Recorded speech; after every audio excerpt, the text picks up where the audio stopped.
Bagaimana yang begitu mau menapakkan kaki di negara kita? Jangan sampai hanya demi kepentingan golongan tertentu, Israel mencemari negara kesatuan Republik Indonesia. Walaupun ini bukan tentang politik ataupun bidang yang lain, tapi punggawa negara akan mencegah hal itu terjadi dan harus memberhentikan kebengisan Israel terhadap Palestina.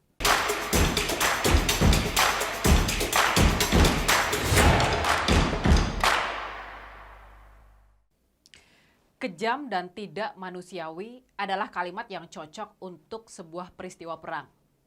Kejadian itu yang sedang menimpa Rusia dan Ukraina saat ini. Lebih tepatnya Rusia yang mengibarkan bendera perang dengan Ukraina karena beberapa penyebab.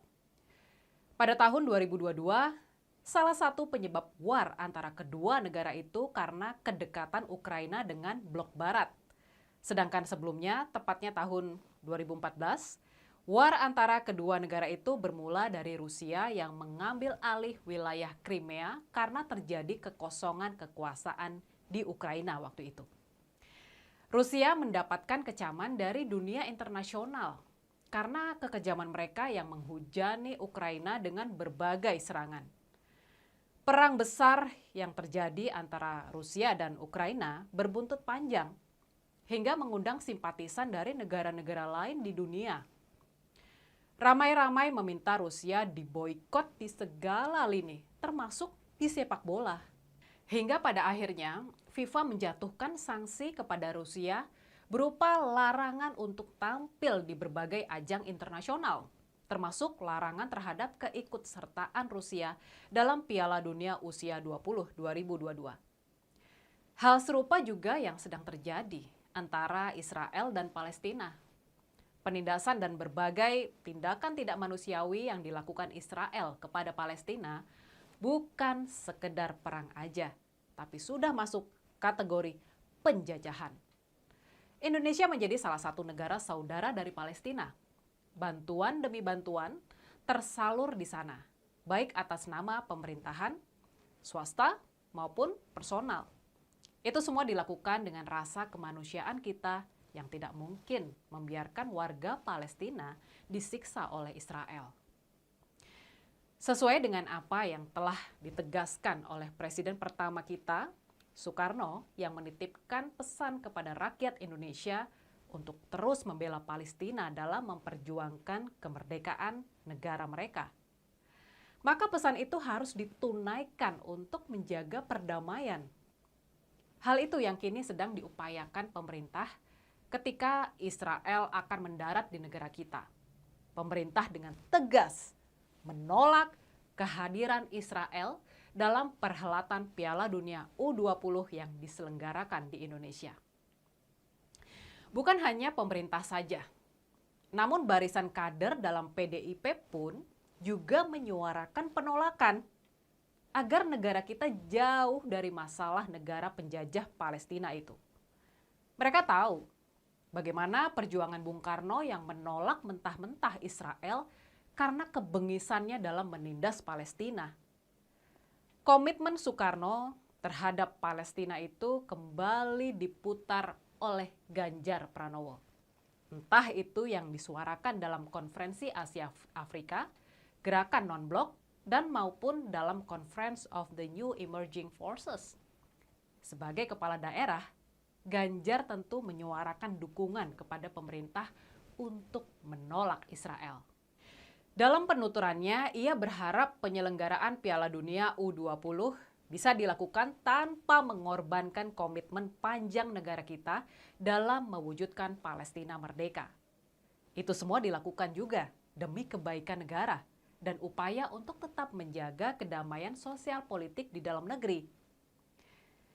Tidak berhenti sampai di situ aja, Gubernur Jawa Tengah itu juga terus memantau bagaimana perkembangan terkini dari PSSI dan Menpora yang sedang dikirim oleh pemerintah untuk melakukan lobbying terhadap FIFA agar melarang Israel untuk ikut serta dalam pertandingan bertaraf internasional tersebut. Hal ini sama dengan kasus Rusia yang membabi buta menyerang Ukraina, lalu mendapat kecaman dari berbagai pihak.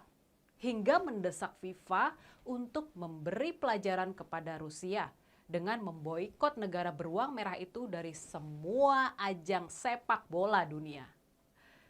Itu yang sedang dilakukan pemerintah dan Ganjar Pranowo mengecam Israel yang terus meluncurkan serangan-serangan kepada Palestina hingga sekarang.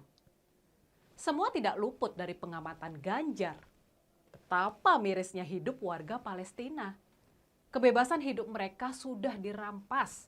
Untuk tidur pun mereka tidak tenang karena kondisi bahaya siap mengintai mereka setiap waktu.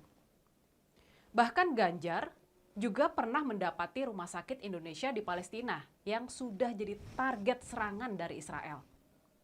Bagaimana yang begitu mau menapakkan kaki di negara kita? Jangan sampai hanya demi kepentingan golongan tertentu, Israel mencemari negara kesatuan Republik Indonesia.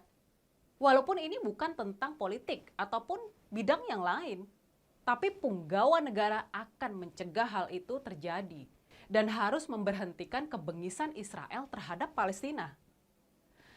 Ketegasan Ganjar dalam mengecam Israel ini mengingatkan aksi kerasnya ketika menentang kehadiran ormas yang menodai NKRI. Gubernur 2 periode itu tidak ingin terjadi disfungsi terhadap Pancasila. Karena Pancasila inilah dasar yang menguatkan keutuhan negara Indonesia. Tidak ada satupun yang boleh merusak Pancasila. Apalagi menjauhkan pengamalan dasar negara itu dari kehidupan rakyat. Sama sekali tidak boleh. Bhinneka Tunggal Ika harus tetap berdiri kokoh di negara Indonesia.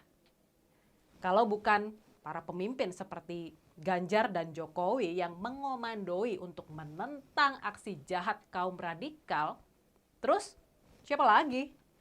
Mau berharap dengan Anies Baswedan? Hah? Lupakan aja harapan kepada Capres Nasdem itu. Karena kedekatannya dengan pentolan kaum radikal menjadi jawaban dari semuanya. Bukannya membela Pancasila, justru dia akan menumbangkan dasar negara dengan keintoleransiannya. Begitu pula penolakan kepulangan teroris kala itu di saat para kepala daerah melempem dalam bersuara dan bersikap. Ganjar justru dengan tegas menunjukkan sikap penolakan dan melantangkan suara untuk menolaknya. Dan yaitu sekarang yang sedang disuarakan oleh Ganjar pula terhadap kedatangan Israel ke Indonesia dalam kompetensi Piala Dunia U20 nanti. Ganjar masih berpihak kepada rakyat. Ia tidak ingin membahayakan negara dengan diam saja membiarkan Israel menginjakkan kakinya di tanah air kita yang tercinta. Walau banyak gunjingan yang timbul akibat ulah provokator barisan kadrun, Gubernur Jawa Tengah itu akan terus memperjuangkan suaranya demi kebaikan semua pihak, termasuk mencegah perbuatan Israel yang kini sedang mencari dukungan politik untuk semakin dalam menekan Palestina. Semua harus dihentikan mulai dari sekarang agar tidak menjadi bumerang di kemudian hari.